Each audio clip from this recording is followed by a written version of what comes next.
Vale, empezamos. Muy bien.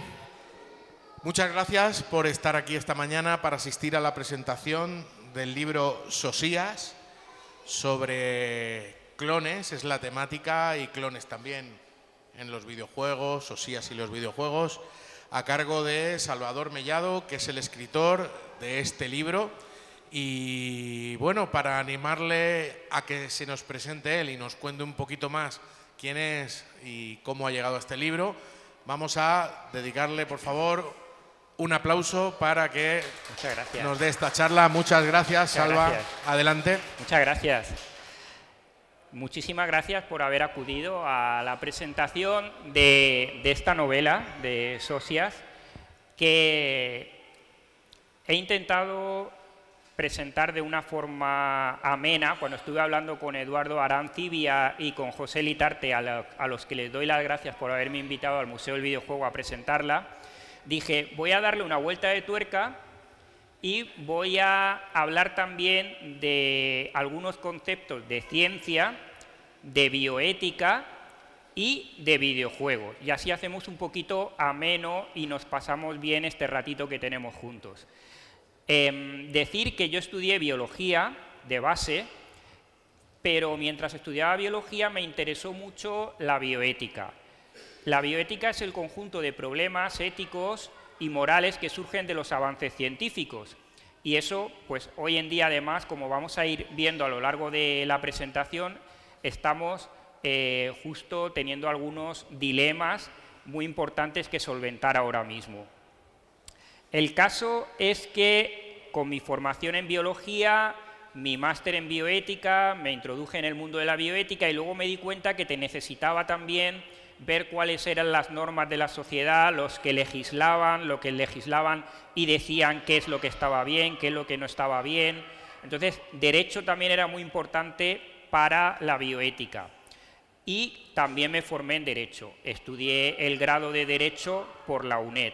Entonces, con todo eso, aún así, era difícil encajar en el mundo de la bioética porque no tiene un trabajo, digamos, remunerado como aquel que dice. Es una disciplina muy bonita, pero que no está arreglada.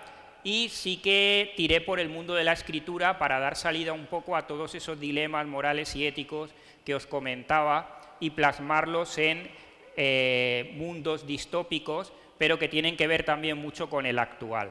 De hecho, ahí nació en 2011 la idea de Sosías, y os iré comentando un poco en la presentación algunas cositas para que vayáis enlazando conceptos. Lo primero, bueno, la presentación la he llamado Sosías y videojuegos. Lo primero sería saber un poco qué son los Sosías. Los Sosías son dobles. Todos dicen que un doble aquí en el planeta, alguien que se parece extremadamente a nosotros, que incluso, no sé si os habéis cruzado con alguien, pero que tiene el mismo rostro, la misma apariencia, no tiene por qué tener la misma altura, no tiene por qué tener la misma identidad, pero sí, como dijéramos, un doble, ¿no? Una persona que es igual, muy parecida, extremadamente parecida a nosotros. El término Sosías viene de la mitología griega, de un libro que se llama Anfitrión, que lo escribió Plauto, y que era una comedia donde había una serie de equivocaciones, porque dos dioses, Mercurio y su hijo Júpiter, tomaron el doble, se hicieron pasar por Anfitrión y por su esclavo, que se llamaba Sosías, y de ahí viene el término, porque Júpiter estaba enamorado de la mujer de Anfitrión, que en ese momento estaba en unas guerras. Y ahí, cuando vuelven de la guerra, empieza a haber una serie de confusiones divertidas, y entonces ahí tenemos realmente de dónde viene la palabra Sosías, del esclavo, el doble del esclavo que en ese momento estaba interpretando Mercurio en esta obra de Plauto.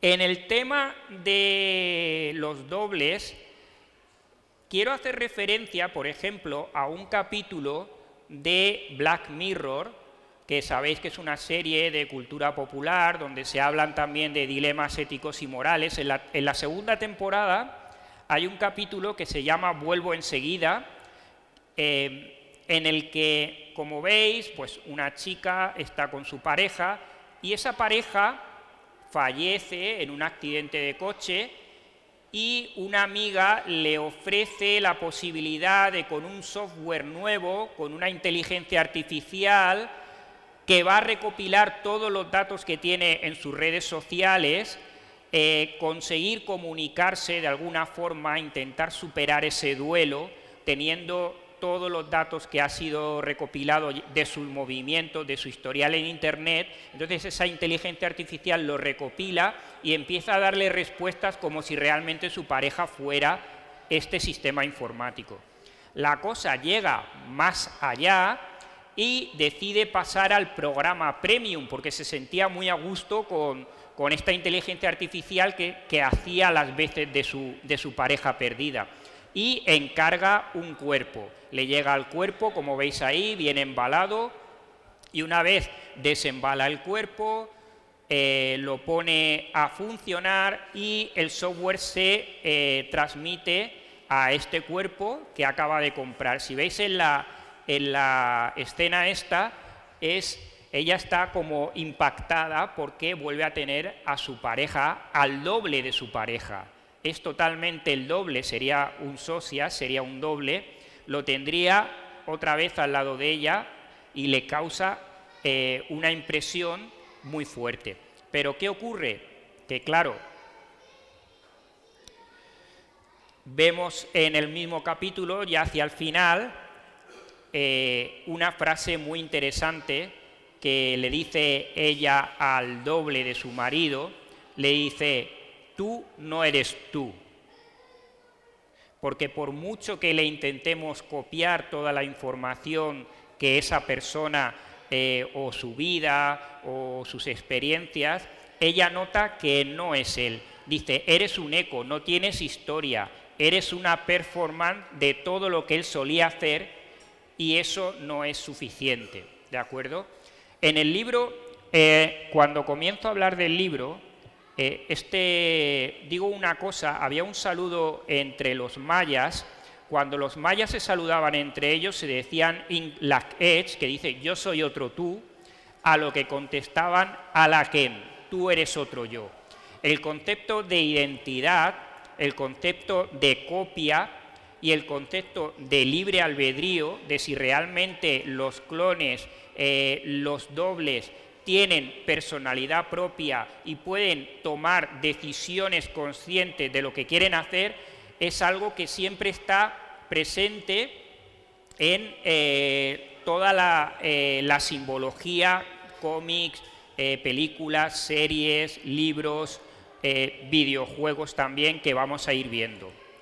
Aquí, por ejemplo, ahora vamos a ver el primer socias o el primer doble que aparece en un videojuego. A ver si sabéis qué videojuego es y en qué momento se produce la aparición del primer doble, tal como cual sería, como en la novela digo, un socias. A ver quién ha jugado a este videojuego y recuerda el momento. Muy bien, Pablo. ¿El Zelda qué más? Es el Zelda 2. El 2, ¿verdad? Ahí te veo, Ángel. Es el Zelda 2 y como habéis visto, el enemigo final del juego es su propio doble, que acaba de saltar y realiza los mismos movimientos y tiene la misma apariencia que el Zelda original. Y ahí tenemos lo que sería el primer doble que aparece, el primer socias en el mundo de los videojuegos.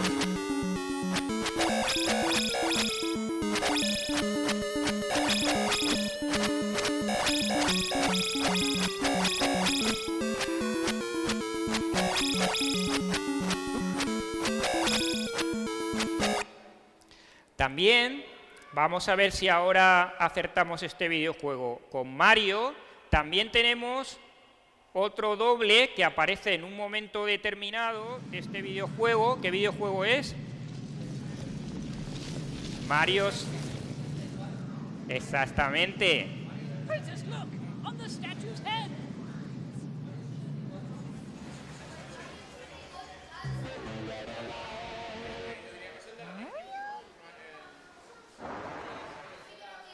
Este es de la 64, el Sunshine. Este es el Sunshine y es la primera vez que aparece un doble, que en este caso se va a llevar a la princesa y tenemos que perseguirlo y enfrentarnos con él. Como vemos, la historia de los dobles aparece ya en los videojuegos principales como una especie de némesis, y por ahora nos estamos encontrando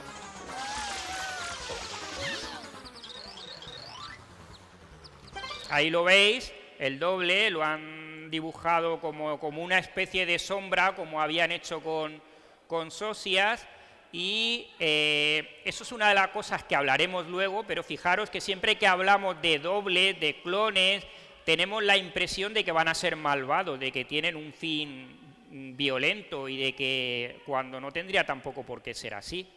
Pero bueno, entonces, hemos hablado de los dobles, pero ¿qué serían los clones? Aquí he puesto un montón de ovejitas porque ahora voy a hablaros de una ovejita muy famosa también. ¿Qué son los clones? Bien, los clones serían, aquí tendríamos un óvulo, ¿de acuerdo? Un poco de repaso de la clase de biología. Tendríamos un óvulo, tendríamos unos espermatozoides. El óvulo tiene la mitad de la carga genética del individuo y los espermatozoides tienen la otra mitad de la carga genética del individuo. ¿Qué hacemos para conseguir un clon? Sí, ya podemos conseguir clones. Bien, pues cogemos y extraemos el núcleo del óvulo. Lo hemos extraído con unos palillos que se utilizan en el laboratorio, extraemos el núcleo, con lo cual el óvulo queda sin núcleo, no tiene información genética ahora de ningún tipo. ¿Cuál sería el segundo paso? Nos sirven incluso las células de la piel, este sería el tejido epitelial. Una célula de nuestra piel tiene ya un núcleo con toda nuestra información genética. Bien, pues hacemos un raspado, cogemos esas células que tienen un núcleo ya formado, sacamos el núcleo y lo conservamos. Tenemos un núcleo de una célula de la piel, por ejemplo. Y ese núcleo que tenemos se lo vamos a insertar ahora al óvulo que habíamos dejado vacío. Con lo cual, el óvulo, que tiene la capacidad de dividirse y de formar un nuevo individuo, tiene ahora toda la información genética del individuo que nosotros, del raspado de la célula del otro individuo que nosotros hayamos elegido. Comenzarán las divisiones, le añadiremos una descarga eléctrica para poner a ese óvulo a funcionar, y ese óvulo empezará a dividirse, formará un embrión y por tanto ese óvulo ya tiene toda la información genética de un individuo completo. No ha necesitado nada más.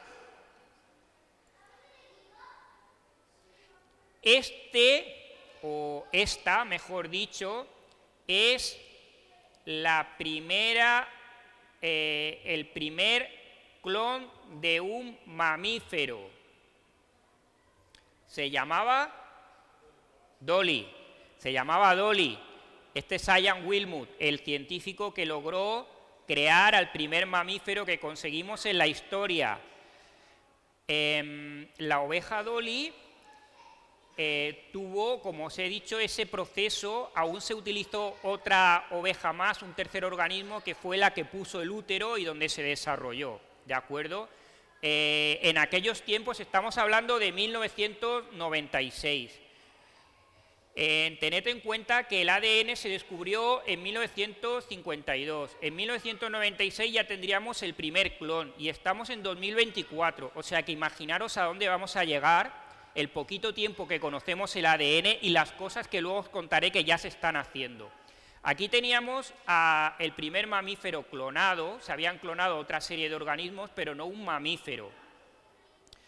Tuve el honor de conocer a Ian Wilmut. Aquí estoy yo súper jovencito, ahora ya, ya no es lo mismo, ya, no, ya aquí tenía yo 23, 24 años, con Ian Wilmut. Ian Wilmut falleció hace unos años, y ¿qué pasa con el problema de los clones? Os voy a hacer una pregunta. ¿Qué edad tenía esta oveja cuando nació? Cuando nació, ¿qué edad tenía? 0, pues no. Es uno de los problemas que tenemos con la clonación. Si un organismo nace, pues tendrá 0 años.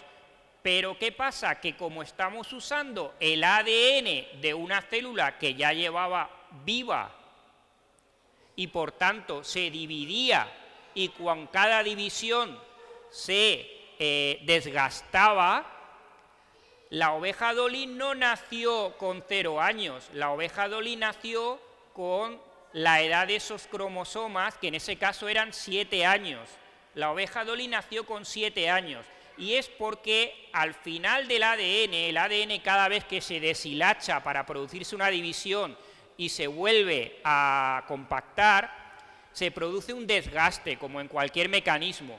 Para eso tenemos unas caperuzas que tenéis ahí en rojo, ¿no?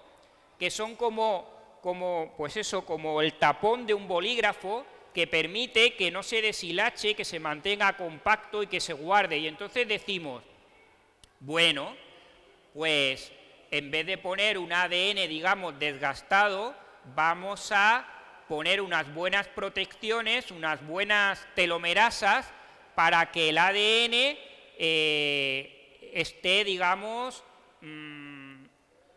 nuevo, ¿no? O no envejezca ese ADN. Vale, pues eso es uno de los problemas que tenemos con la biología y con la clonación. Las células en las cuales la telomerasa no se desgasta son las células cancerígenas. Una célula cancerígena se puede dividir, la telomerasa sigue intacta, las caperuzas siguen intactas. Entonces, el progreso hacia la inmortalidad nos lleva al cáncer. Y es un problema que ahora mismo no sabemos tampoco resolver. Por tanto, los organismos clónicos que están naciendo no nacen con su edad.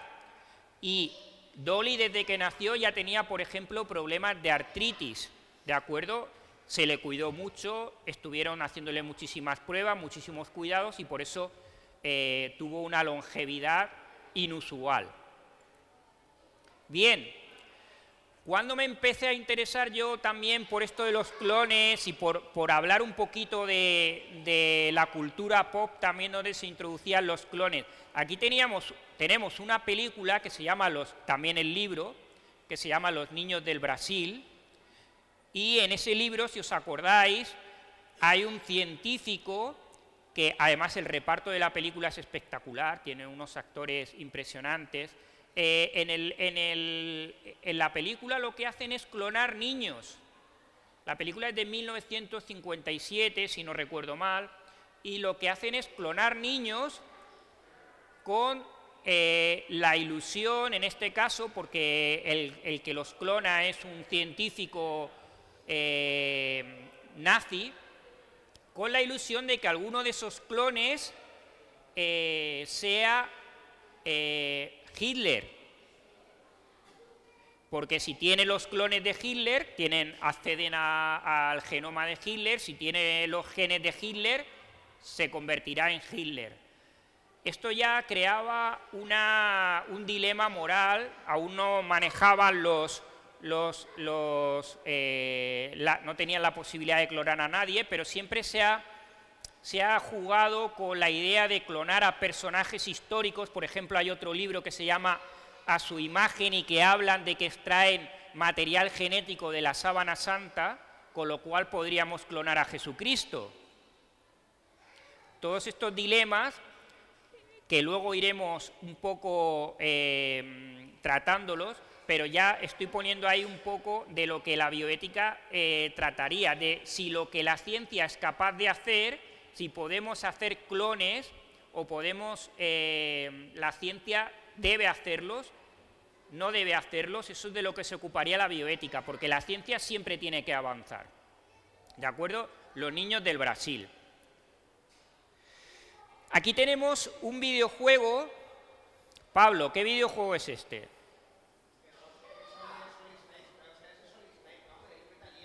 Este juego, Ángel, es Metal Gear Solid. Muy bien, por ahí, Metal Gear Solid. Y tenían ellos un proyecto que le llamaban Les Enfants Terribles. ¿De qué trataba el proyecto? Yo creo que es el primer videojuego que habla, o por lo menos le da tanta importancia al tema de la clonación en su historia principal. Aquí teníamos a un gran guerrero, un gran soldado, que se llama Big Boss, y a lo largo de los juegos de la historia de Metal Gear, lo que hacen son 3 clones. Uno que se llama Solid Snake, otro que se llama Liquid Snake y el último que se llama Solidus Snake. Los 3 son clones del mismo, de Big Boss, del mismo personaje, pero tienen diferencias.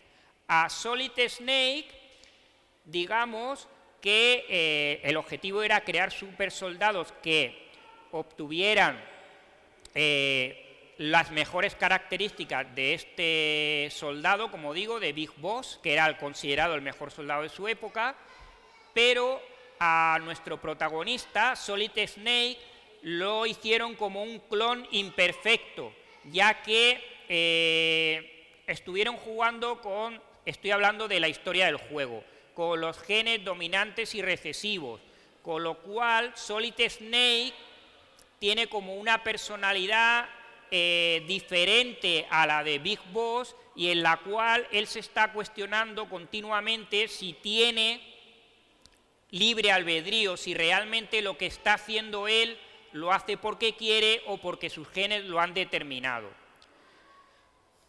Está en una búsqueda propia. Él sabe que es un clon, pero está en una búsqueda propia. Ojo lo que le ocurre a su hermano, a Liquid Snake, que es el clon gemelo también, pero que este ha sido directamente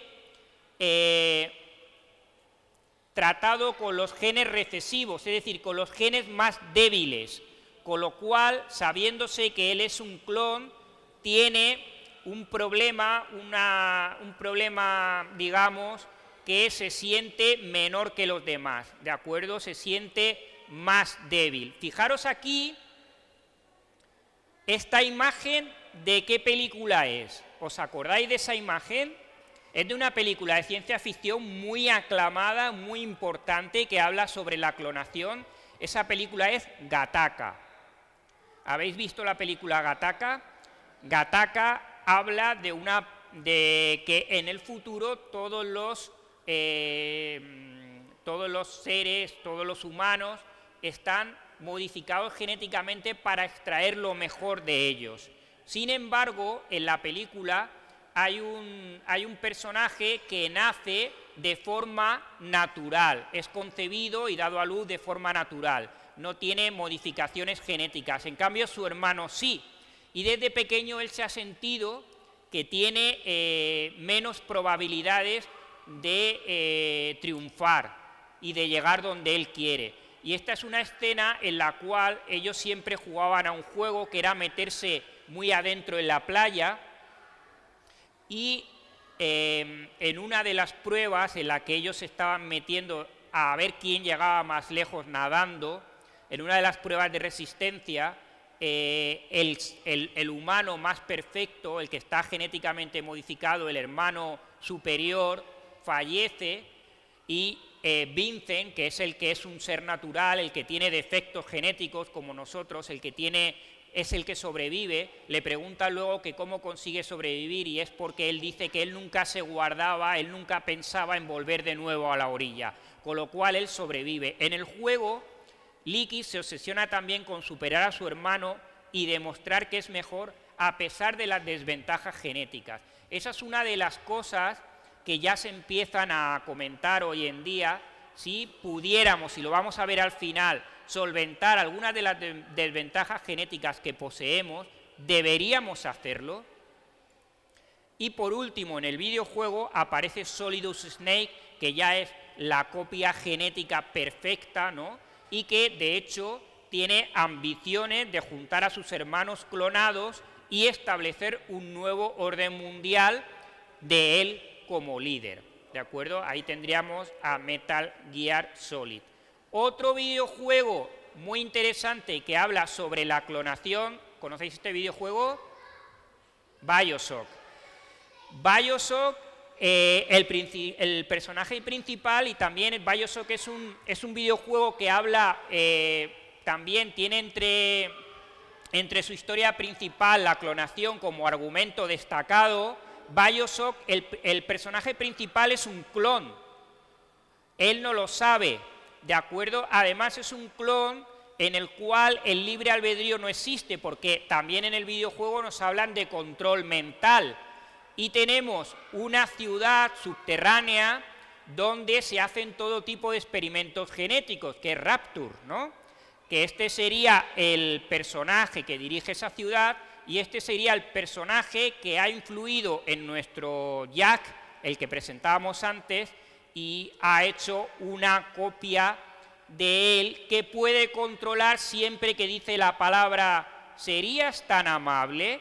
Cada vez que dice «serías tan amable», el clon tiene la obligación de obedecer las órdenes. Este es otro juego también muy famoso, y además, no sé si conocéis, que acaban de hacer el año pasado una versión del videojuego en película. La película de BioShock, con sus diferencias, es una película cómica pero que está basada en BioShock, ellos clonaron a Tyron. Esa película la podéis encontrar en Netflix y de hecho el personaje principal se llama Fontaine, que tiene que ver también con el personaje que ha utilizado al clon. Aquí tenemos la instalación subterránea donde se están haciendo los clones, y también habla de propagar clones para tener un mundo más amable y bajo control, quitando y eliminando todas las impurezas, la violencia y todas las cosas negativas que tenemos en nuestro genoma.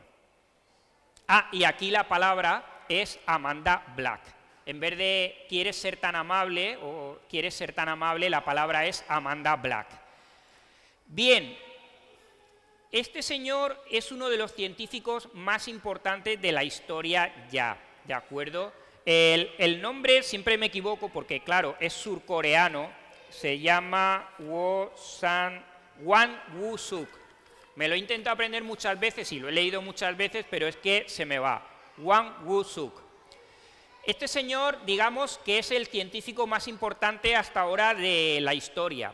Es el que ha conseguido clonar a todo tipo ya prácticamente de individuos, ¿vale? Se llama Snappy, es el primer clon de perros que sucedió. Si tu perro, tu mascota, fallece, se le hace un raspado de células epitelial como el que hacíamos antes y podemos conseguir una copia idéntica, un clon de nuestro perro. Esto ya se está haciendo, esto ocurrió alrededor del año 2000. Un momento, preguntas. Ahora lo veremos. ¿Tendría la misma personalidad? Ahora lo contestaremos. Este señor se hizo tremendamente importante, era como una estrella de rock, se reunió con el presidente de Corea, con todos los presidentes del mundo, y todo el mundo le veneraba. Y fue en 2004 cuando consiguió clonar a el primer embrión humano. Clonación de embriones humanos. En esta imagen hay trampa. El embrión humano no se vería así. Los embriones que él consiguió tenían 5 o 6 días de vida, o sea que sería una célula con muchas divisiones. Lo que pasa es que en revistas, en internet, lo ponen así porque causa más impresión, pero no llegó a más de 5 o 6 días. Sin embargo, este señor, que es prácticamente un dios para la ciencia, tenía tanta prisa por ser el primer hombre de la historia en clonar humanos que cometió irregularidades en su investigación, ¿de acuerdo? Falsificó datos que fueron publicados en la revista Nature, en la revista Science, y engañó a todo el mundo. Con lo cual, aquí tenemos en la revista Time, le llaman el ídolo caído porque todo el mundo depositó y todo lo que hacía él se pensaba que era así, pero los datos sobre si de verdad las clonaciones de embriones humanos se consiguieron están en entredicho. Le condenaron a cárcel que no cumplió por sus ascendencias, y este señor ha acabado en Dubái, donde tiene una empresa muy lucrativa de clonar animales domésticos, y también clona camellos de jeques árabes, tigres de jeques árabes y todo lo que los árabes quieren que les clone para él. Lo tenéis en un documental de Netflix, si queréis ver su historia, que se llama El Rey de los Clones. Obviamente en ese documental solo habla de lo que está haciendo ahora en Dubái y de que él tiene el sueño de seguir en su investigación, pero ya nadie aporta un duro a sus investigaciones, porque además las han declarado falta de ética. Ha sido también en el campo de la bioética gravemente castigado, ¿de acuerdo? Tenéis que tener en cuenta una cosa. Todo esto que estamos hablando puede parecer ahora que estamos traspasando límites de la ética, que esto no ha ocurrido nunca. Mirad, este es Christian Barnard, que en 1967 hizo el primer trasplante de corazón. Salió en la revista Life, una revista muy importante. En ese tiempo hubo también un gran escándalo en la sociedad. Lo quiero decir porque parece que estamos hablando de clones, como si eso fuera ahora algo súper... Estamos lindando la barrera ética, traspasando todo lo que no debemos traspasar, cuando, por ejemplo, tenemos que ponernos en la época de 1967, cuando aparecen las noticias que el corazón de una persona muerta, recién fallecida, había sido puesto en otro organismo. ¿Qué creéis que pensó la gente? Que eso era una aberración. Se traspasaba el alma también. ¿Por qué el órgano de un organismo que acaba de fallecer y que tenía su identidad lo vamos a utilizar en otra persona? Con lo cual, los trasplantes también tuvieron muchísimo debate ético y moral. Ahora los tenemos totalmente asumidos, ¿de acuerdo? Los trasplantes lo tenemos totalmente asumidos. Y es más, puede ser que vivamos dentro de unos años que podamos generar un hígado en el laboratorio y volvamos a pensar que cómo podíamos coger el hígado o el riñón de una persona e introducirlo en otra, que eso era una locura casi medieval, como cuando arrancaban los dientes a los pobres para insertárselo a los ricos unos días y que pudieran ir a las fiestas de la burguesía bien hermosos. O sea que todo esto, de hecho tenéis el mito de Prometeo, Frankenstein, la creación de la vida a partir de diversas partes de organismos muertos. Aquí el doctor Frankenstein, ante su creación, dice: ya sé lo que se siente al ser Dios. Exclama en el filme, en la película de James Whale, que es una de las mejores adaptaciones de Frankenstein. Dice, las palabras de Víctor, he sido derrotado en estas esperanzas, sin embargo, ¿acaso otro triunfe? Es decir, la autora, Mary Shelley, no era tecnófoba. O sea, cuando estaba hablando del mito de Frankenstein, sí que estaba diciendo, cuidado a lo que puede llegar el hombre, puede llegar a crear un monstruo, pero ella no era tecnófoba, no decía, no hagamos esto, simplemente, como decía, cuidado a lo que puede llegar a hacer la ciencia si no tenemos un control, ¿de acuerdo? Sobre Frankenstein, han seguido haciendo películas. Y claro, si ya no estamos hablando de ir al cementerio, desenterrar muertos y juntar partes de esos para hacer un Frankenstein, han hecho una película que no sé cómo calificarla, pero en 2007 un telefilm alemán hizo un Frankenstein de células madre. Claro, ya hay que ir adaptándose a los nuevos tiempos y aquí tenéis a un Frankenstein que ya lo han hecho con células madre, y que salió también una criatura, que tiene también sus pensamientos. La película es muy mala, pero la última frase de la película dice, me pregunto si cuando aprenda a pensar esta criatura, decía, amará a quien lo creó o aprenderá a odiarla. Y tenemos, hablando de Frankenstein, un videojuego muy famoso que siempre se recurre a Frankenstein. ¿Qué videojuego es este? Castlevania. Siempre tenemos ahí al enemigo de Frankenstein. Aquí está Frankenstein y está Igor. Y a lo largo de casi todos los Castlevania, en el 88, en el 86, en el 91, van apareciendo los diversos Frankenstein. En el 93,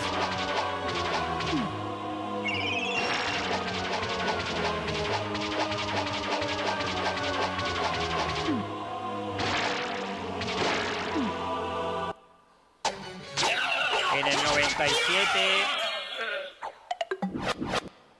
ay, me he salido, a ver.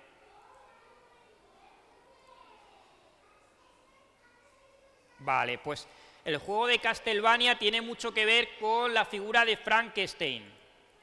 Y, además, aquí tenemos un videojuego de la película de Mary Shelley de Frankenstein del 94, donde nos ponemos en la misma piel que Frankenstein. Nosotros somos Frankenstein. Tenemos que ir defendiéndonos de la gente del poblado que quiere acabar con nosotros. Este videojuego es de la SNES, pero también estaba en la Sega Saturn, en la Mega Drive. ¿Alguien ha jugado este juego? Es bastante fiel a la película.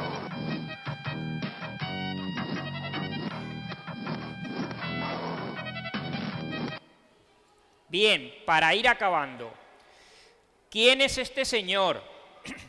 Vamos a ir acabando. Este señor es Ge Yankui, que tampoco me sé bien el nombre. Este señor hace 2 semanas, además, volvió a salir a los periódicos diciendo que por qué los libros de historia no están hablando de él, historia de la ciencia, porque realmente ha hecho una cosa que es, ha dado a luz a Lulu y a Nana, ha dado a luz, me refiero, que ha creado 2 bebés modificados genéticamente. Estos son los 2 primeros bebés modificados genéticamente de la historia. Nacieron ahora tienen 20 años estos 2 bebés. Están totalmente escondidos. Es uno de los secretos guardados por China.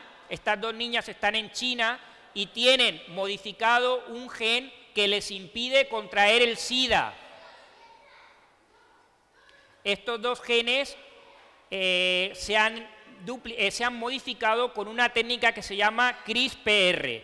Y este científico dice, oye, he modificado con éxito a los primeros humanos de la historia. Yo debo aparecer en todos los libros, en todos los periódicos, pero la comunidad científica ha decidido justo todo lo contrario, no darle bola. ¿Por qué? porque lo consideran éticamente reprobable, lo consideran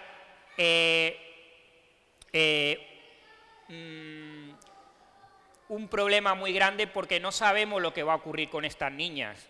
No sabemos si han tenido otros problemas, si han tenido tumores, no sabemos lo que va a ocurrir. Esto es ciencia, realmente no se sabe lo que va a ocurrir, y lo que ha hecho ha sido pues un acto de locura. Entonces, CRISPR es una técnica que es como si fueran unas tijeras genéticas. Lo que hacen es cortar por un sitio y por otro extraemos ese trozo de gen y ponemos el gen, que es el trocito de código genético que es capaz de formar una proteína funcional. CRISPR es la técnica que están utilizando ya todos los científicos en el mundo. La técnica le llevó a Jennifer Doudna, que es actualmente la mejor científica del planeta, y Emily Charpentier, Emmanuelle Charpentier, a ganar el premio Nobel hace unos años por utilizar la técnica CRISPR. Pero ¿quién descubrió la técnica CRISPR? Estamos hablando de chinos, de surcoreanos, de americanas. Bueno, Charpentier es francesa, pero la técnica la descubrió Francis Mójica, que es de aquí, de la Universidad de Alicante. Y la técnica se descubrió gracias a la investigación básica en unas bacterias de las salinas de Santa Pola. Dijeron que el premio Nobel debería haberle englobado a él también, que es incluso el que le puso el nombre a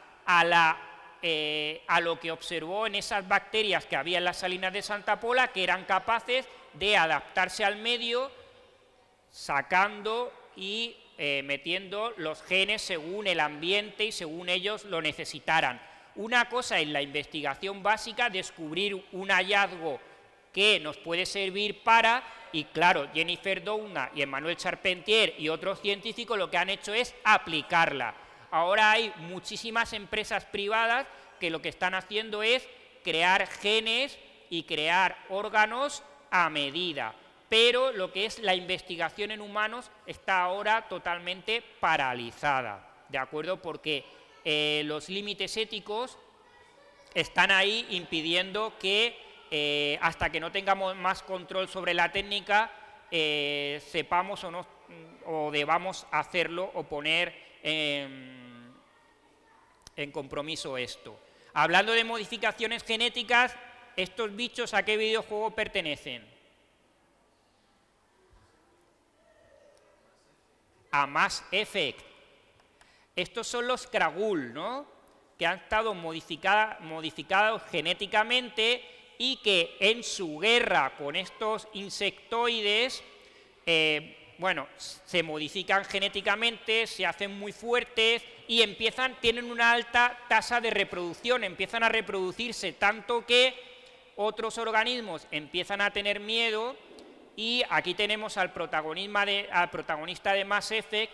Hay una cosa como genotipia, que lo que hacen es que les limitan la capacidad de reproducirse. Y aquí tenéis una de las escenas de Mass Effect. He puesto Mass Effect porque tiene que ver con las modificaciones genéticas. Entonces tenemos lo que son los dobles, que podríamos llamar sosias, los que son los clones, que son copias idénticas, y otra cosa son las modificaciones genéticas. Yo me puedo aplicar una modificación genética. Ya hay gente que le llaman biohackers que por su cuenta y riesgo venden kits en Estados Unidos para modificarte genéticamente, ¿de acuerdo?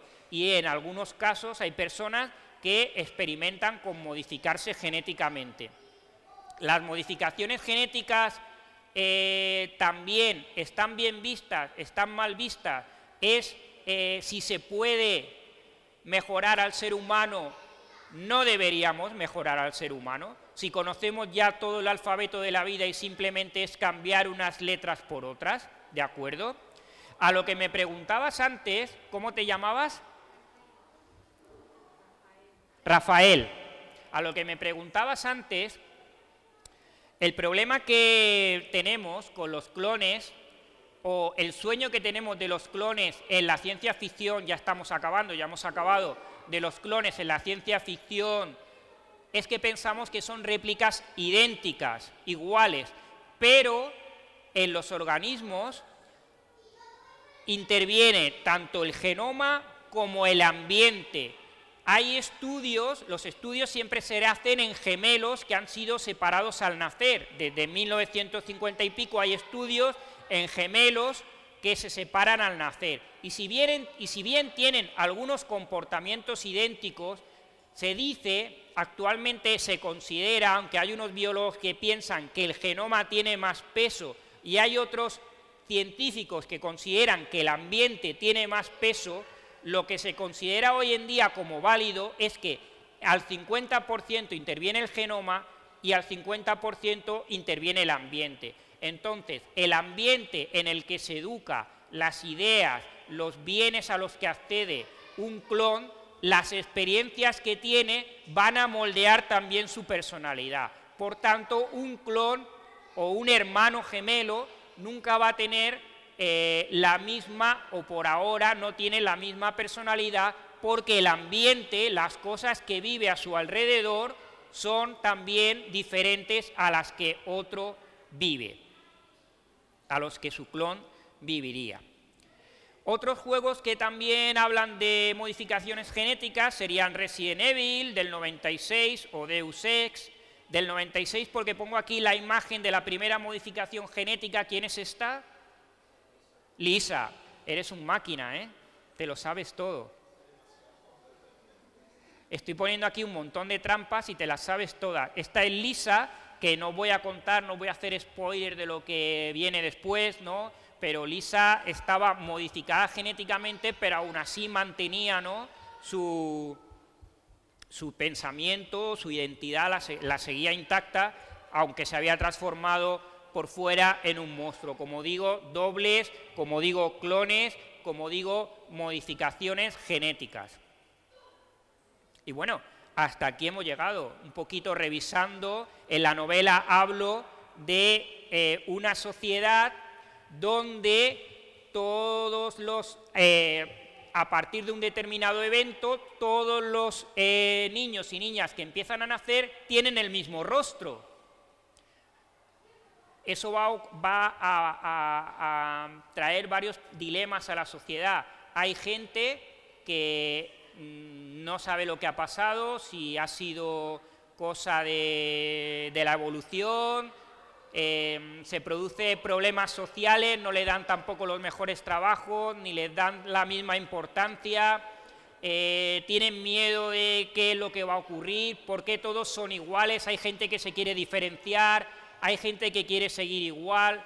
Socias no tienen por qué tener la misma altura ni la misma identidad, pero sí que tienen todos los hombres el mismo rostro, todas las mujeres el mismo rostro, hay científicos, hay corporaciones, hay dilemas éticos y morales, hay una protagonista que sufre mucho, que lucha mucho, y hay un montón de toque retro, de guiños hacia películas. Y bueno, llevo escribiendo esta novela los 2 últimos años, trabajando con otros profesionales que me han hecho la portada, la maquetación, y el resultado está gustando mucho. Y nada, simplemente esto ha sido todo por hoy. Si tenéis alguna pregunta, pero ya de paso os agradezco muchísimo la atención que me habéis prestado todo el rato. ¿Alguna pregunta? Pregunta.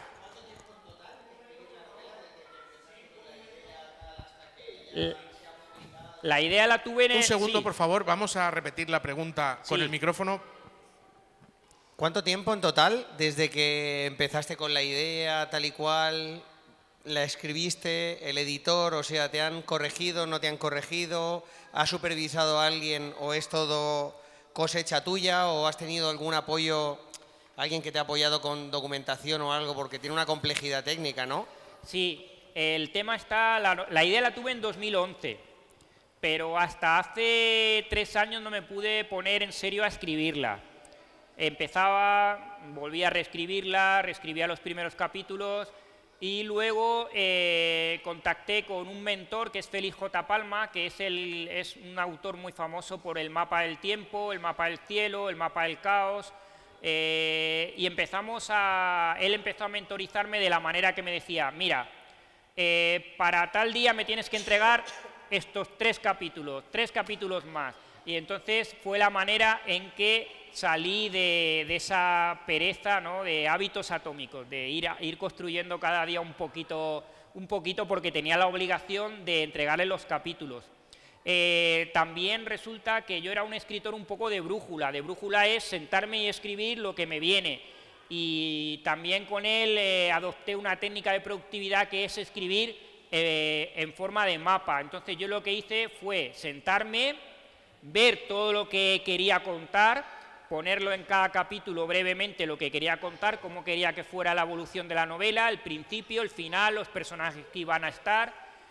Y eso no significa que cuando me ponía a escribir esos personajes también me hablaban y les daba voz e introducía cosas nuevas, pero el esquema ya estaba escrito y entonces lo que hice fue, con un poco de disciplina, cada noche escribía unas 1000, 1500 palabras y luego pues ya lo tuve el primer borrador, han habido hasta 8 borradores, muchas correcciones y todo un trabajo, pues sí, muy profesional, contando con profesionales. Por ejemplo, esta portada me la ha hecho Fran Mariscal, que es el que ha hecho la portada de Carlos Sisi en Varsovia, o de una trilogía que es de Fondalí, que es Ciudad de Jade. O sea que la novela está trabajada con grandes profesionales. Gracias, Muy bien, Pablo. muchas gracias, Salva. Enhorabuena. Nada, gracias. Enhorabuena. Gracias. Pues nada, dime, Ángel. Hola, Salva. Lo primero, gracias por la charla. La verdad ha sido súper amena y interesante. Y la pregunta sería, ¿ya has escrito tu primera novela? ¿Ya tienes en mente la siguiente? Sí, estoy escribiendo nuevas cosas y la verdad es que para mí es por ahora un hobby, pero disfruto muchísimo de ello y quién sabe si algún día pues se va convirtiendo cada vez en algo que ocupe más mi tiempo laboral. Pues nada, pues me alegro. Esperando la siguiente. Muchas gracias. Pues nada, muchas gracias a todos.